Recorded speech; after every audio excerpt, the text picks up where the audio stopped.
Isang piling na saging saba po ito, yung aking ginawang stick fry. Alam niyo na po kung anong mga proseso nito.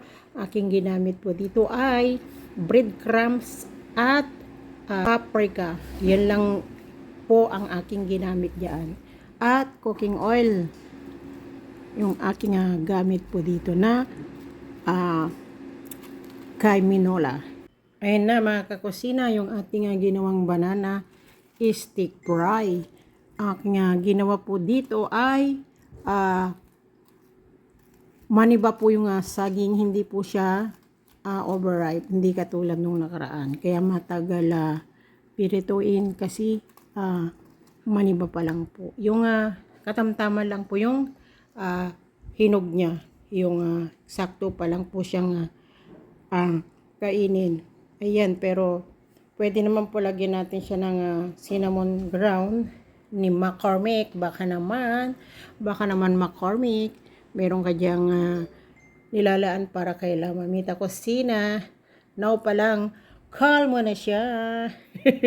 Yan, mga kakusina, ito na yung aking ginawang banana stick fry. Yan, pwede rin lagyan po natin siya ng asukal o cinnamon powder. Yan, mga kakusina, samahan nyo naman ako at panoorin nyo ang aking palabas sa aking mga content. Mag-iwan po kayo ng mga bakas at mag-comment, share, and please follow my YouTube channel, La Mamita Cocina. Ayan po.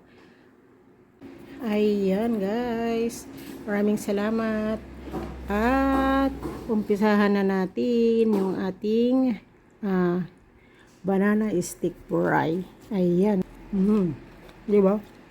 Harap.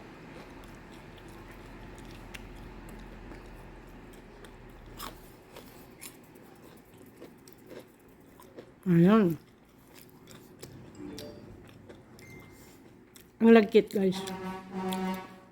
Pag pala yung maniba po ang yung lulutuin, masyado siyang malagkit. Pero kung yung overripe, yun, mapapalutong naman siya. Yun. Thanks for watching. Enjoy and comment and mag-iwan ng bakas. Share. Bye-bye.